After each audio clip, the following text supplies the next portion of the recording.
Look at that fish. Yeah! Let's go! You don't stink. Get on the ground! Chest up! Are you kidding me right now? Air Force! You lose, Air Force! Yes! Yeah! That's what I'm talking about! Yes! Boom, baby! That's what I'm talking about! Well, that's what I'm talking about! Boom! I think that was the only season I was really worried about anybody coming back in when I was waiting on Don Brunson to come back in. Because they were way up They there. were way up there, and I was just praying when he come around that point and we could see his boat, it was just relief.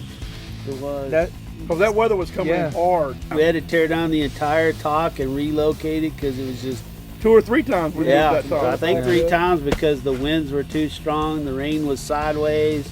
We were worried about Don. I mean, the lug bugs were killing me. Yeah. It was a bad filming session, but again, believe it or not, everybody completed the mission. Everybody made it back safe and sound. The mission was completed. We literally held to the whatever happens in 4 hours happens, and we've now literally filmed a TV show in a hurricane. That's the setup for Season 7's championship round. Don Brunson and Dante Gray against Robert Richards and Michael Freeman.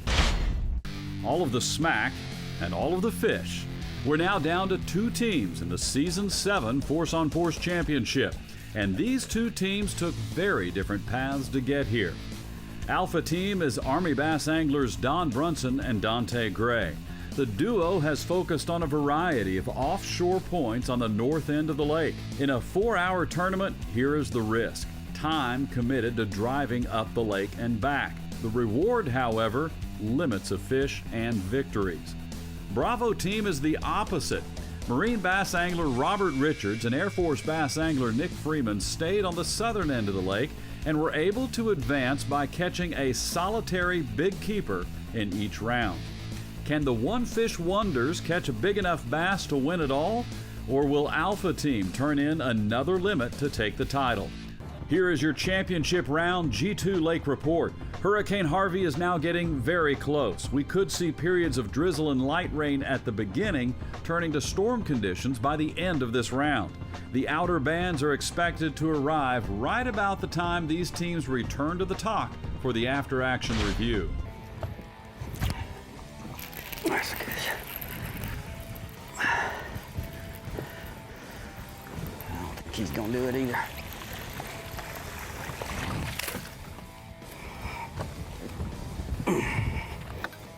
He might.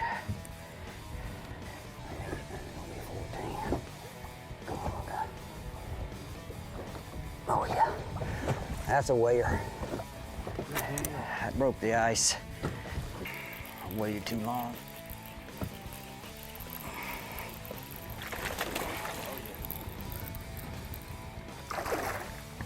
Oh yeah, that's a 2-pounder there. There's one of them right there. Dude.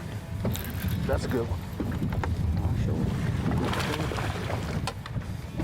Can't get his head down no more than us. I'm gonna swing him in. You do it. Get with you. Swing. That's what we need right there. 2-pounder, brother. Get you some of that. 5 fish. Weight 9.91 pounds. 9.91 pounds. Don Brunson, Dante. If it ain't raining, we ain't training. You defeated 4 champions to get here. Congratulations, you are the Force on Force Season 7 champions. Oh! Shake hands, move out, and draw fire. Congratulations, oh! And that's how you beat your opponent and an approaching hurricane. Don Brunson and Dante Gray, Season 7 champions. That duo would return for Season 8 to defend their championship, but not in the way they thought. Army bass angler Dante Gray is one of last year's defending champions. Today, he is teamed with Navy bass angler Adam Moore. Now, this is a unique first-round matchup with commanding officer Cody Robertson surprising Gray, making him a team captain at the pre-tournament banquet, and separating him from his previous partner, Don Brunson. Dante drew a new partner for this event, and that was Adam Moore. What Dante also drew was a boat number. It was boat number 1, which in the first round meets boat number 2, driven by none other than Don Brunson. So teammates and national champions last year, opponents in the first round this year. With the power poles. Glad I was able to get out and free fish this morning, so we know what we gotta do. Okay, cool. Oh, there we go. Yep. Gotcha. That one's got some size to him, thank goodness. That's what I did a while ago. Oh, no, here he is. Oh, there he is. Did it? That feels like a better fish than we've had on today. He'll keep. That one will keep. You Ned, you gonna swing. Swing him. That'll keep, dude. There you go, big man. That's 3 in the boat. So at the end of the day, we ended up with 3. Caught about 10 total for 4.59 pounds. 4.95 pounds. All right, Wolf. At the end of the day, we ended up with 1 fish weighing 1.27 pounds. Oh, all right. Well, we know who's moving on to the next round. Don Brunson, your team is moving forward. Oh. Force on Force is brought to you by Skeeter Boats, by Lowrance, by Liquid Mayhem, by Bug Band, and by Trophy Buck Incorporated.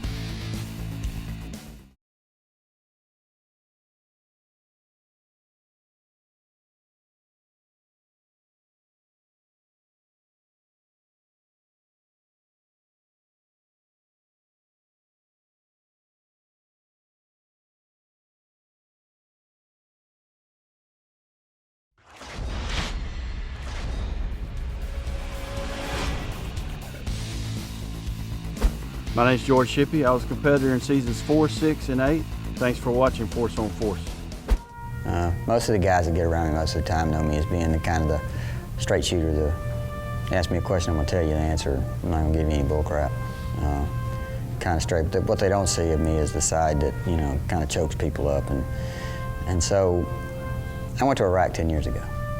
And I have a little overnight bag. And in that bag is a note from my wife that says, I love you. And I've never taken it out of that bag. And I never knew it was there till I got in country. I didn't find it till I got in country. It's never come out of that bag. And it won't. Till the day I die. Let's rejoin Season 8 of Force on Force and go straight to the championship round. Don Brunson and Eddie Wooldridge against Richard Faulkner and Vinnie Reynolds. Richard Faulkner and Vinnie Reynolds were able to easily dispatch George Shippey and David Nelson in the first round by catching 4 keepers weighing over 5.5 pounds. That was the good news. The bad news was that their foe in the next round was Steve Jarrett and Thomas Learned, a team who landed the highest weight of the entire first round with nearly 6.5 pounds. But Faulkner and Reynolds prevailed. Their 5-fish limit over 6 pounds was twice the weight of the Air Force and Army duo. Pressure is self-imposed, you know. Pressure is only self-imposed, and you feel it. I mean, you actually do feel that pressure, and you try to tell yourself, you know, military training kicks in again, and you just, you know, stay calm and think clearly and make good choices. So then that's what we did. Meanwhile, on the other side of the bracket, defending champion Army bass angler Don Brunson teamed up this year with Eddie Wooldridge from the Air Force. They defeated Dante Gray and Adam Moore in the first round with 3 keepers weighing just over 4.5 pounds. The semifinals was an exercise in minimalism. 1 keeper at 1.3 pounds edged out 1 keeper of 0.83 pounds. Though neither team felt great about their weight, the Brunson-Wooldridge team felt less worse than William Tager and Matthew Hazel. They survived to fish another day, so Don Brunson knows his team will need to step it up to keep up with the weights the other side is posting. Get him out. Get him out. I got you. I got you. Yes. Yes. Oh. Too big enough. Oh, baby. Okay. Okay. Get him. Nice. Good fish. Good fish. Good fish. Good fish. Good fish. Look at my ring. Look at my ring. There's my ring. Look at my ring. My second Look at my ring. There it is, baby. All right, right, bring it in. Put your Baalborg basic loads on the table. All right, this is it. This is for a national championship.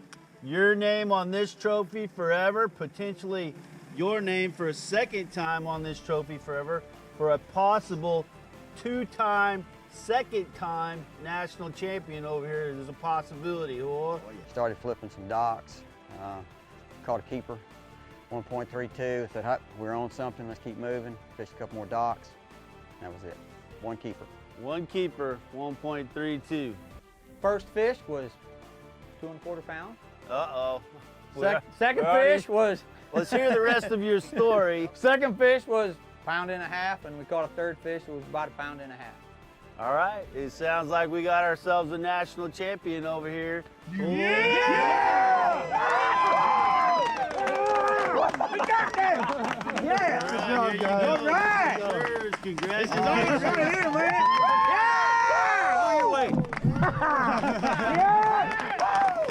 The men you have seen fishing this season of Force on Force have combined for a total of 253 years of service to our country, with 66 deployments. This is dedication to our country and true patriotism. We dedicate this series to our military and their families. We've all defended this country, and it's a connection that is rare, and you're not going to find it anywhere else. And it's brought together in the culmination with a passion for the outdoors, whether it be hunting or fishing. It's done more, grown more, helped more than I ever imagined it was going to do. Force on Force is brought to you by Strike King, by Bad Boy Mowers, by Power Pole, by Impact Lures, and by All Season Feeders.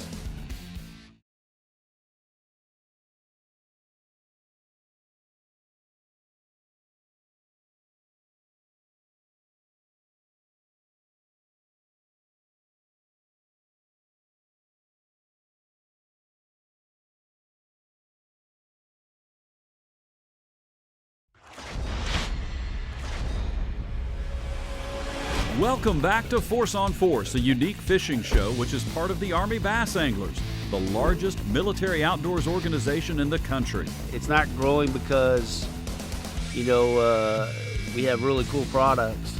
It's growing because we have a really cool mission.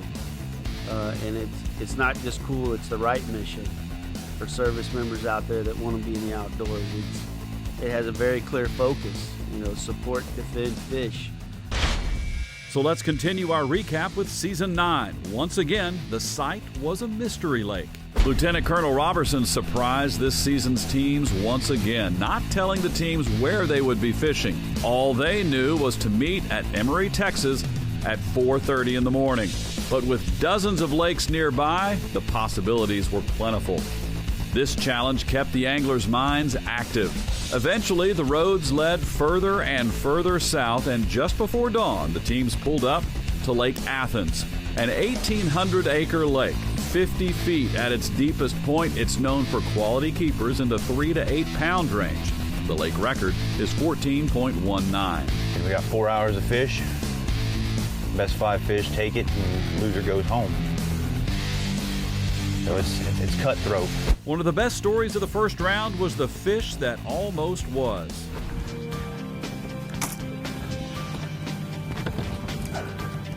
Which side you bringing them to?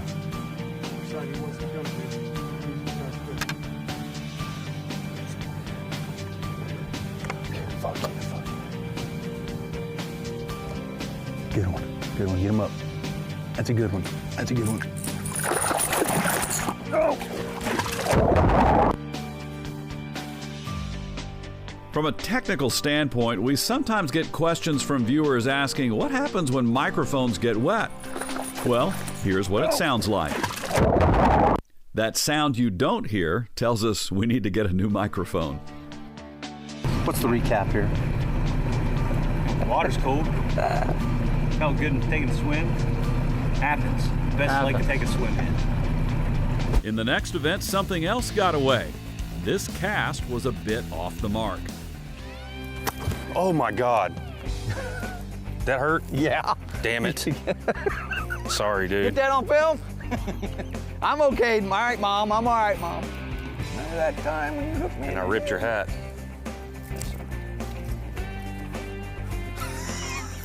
You got another one? No. Now, if you want to get up here now, I'll just throw off my right shoulder like that out, so I'm not going to hit you.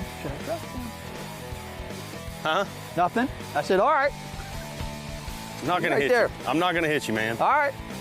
Fortunately, the team figured out how to put the hooks to the fish and turned in a limit to advance to the semifinals.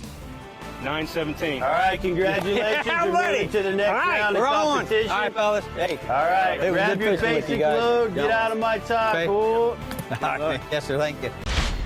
Episode 3 featured former champ Cole Brewer and newcomer AJ Jones. Get the net. You got one? Yep. Nice. Sweet. Oh, yeah, that's how you do it. There we go, baby. What I'm talking about. Nice. There's a good one. In the grass. Here it comes. Good one. There we go. Good job, Frank, dude. Nice. Look at all that grass. A bass in the grass.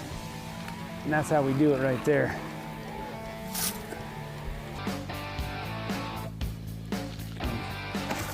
Oh my God, he came off, dude. That's the fish of the day. Frank, dude. When he jumped, he found him. Good job, bro.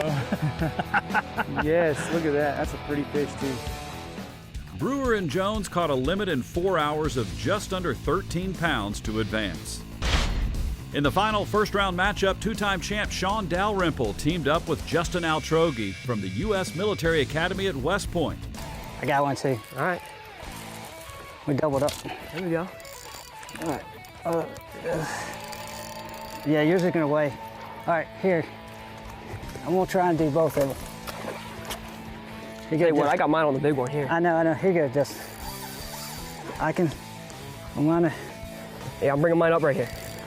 All right, ready? This is mass chaos going on right here. Yeah! There's one. Here you go. There's one. You want me to get down there for yours? I'm just going to swing it. Two! There's two, baby! Wow. Ah, yeah! Dalrymple and Altrogi advanced with over 10 pounds to complete the 2020 Final Four. Force on Force is brought to you by Lose, by BioBore, by Hero Clean, by Wiley X, and by Army Bass Anglers, Army Buck Hunters, Army Redfish Anglers, Army Duck Hunters, and Army Hog Hunters.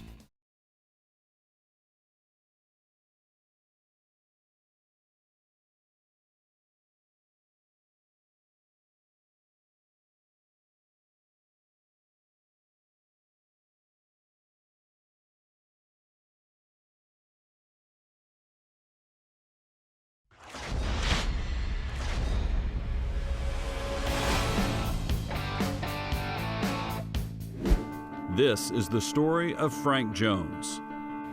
I know for me, I mean, it just got to a point where I was sick and tired of being sick and tired. I got lucky. I was in a homeless shelter in 1999, and it was the first time anybody asked. I guess part of their intake was they were asked, "Are you a veteran?" And it was the first time anybody asked me that question. And I said, "Well, yeah." And they said, "Oh, well, we're right by a VA hospital. Maybe we can get you some help there." So they called over there at the St. Pete Bay Pines Hospital there, and they said, "Yeah, we help veterans out here." Said we can probably help them out in our domiciliary, which is a residential program for homeless veterans. I lived in the VA for 6 months in the residential program that they had there, and then after that I moved out, fell right back into that old life, and I lived out on the streets there for like another 2 years, and in 2003 I just had enough, and you know, my body was shutting down. I was in a pretty bad spot, and so I ended up back at the VA. And then this time I also got involved with AA Fellowship, and there was an AA place. They actually let me sleep on their floor for 30 days, while I was trying to get some help. And then the VA during that time was able to get me into a program called the Grant Per Diem program. And under that Grant Per Diem program, the VA would pay 25% of my rent. And so I was able to move into a place called the Center of Hope, which, it was kind of a halfway house, transitional housing. But I ended up staying there for a year and 2 months before I got my own apartment. And I lived there for a little while, and then I bought my very first home. So with 15 years, you know, I went from being homeless in the streets of St. Pete to actually owning my own home, you know, in the Tampa Bay area. And it's been a big change. There's been a lot of work. And I tell you, fishing has been a huge part of my transition. It's helped me kind of move out of living the diagnosis. You know, I started fishing tournaments, and I was like, well, how am I going to introduce myself? You know, I can't say, hey, my name's AJ, I'm an alcoholic, like I would do in an AA meeting or in a group meeting at the VA. So I came up with, hey, my name's AJ, I'm from Tampa, Florida. You know, it started helping me realize that I was more than just my diagnosis. You know, I'm a married person, I'm a provider, I'm a homeowner, I'm more than just what my diagnosis. So then I realized I didn't have to add anything to it. And so the next thing I know, I'm just, hey, my name's AJ. And I just dropped anything else past that. So fishing and getting involved in tournaments like this really helped me transition from that thinking of living the diagnosis. And it put me in situations where I was uncomfortable, where I had to be around, you know, multiple people that I didn't know, and I had to learn how to trust people again and how to trust environments again.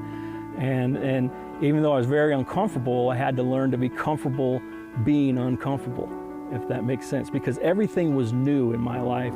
I was just now learning how to live. I mean, I'm 53 now, and I've been sober almost 16 years. And here I am now on Force, living the dream.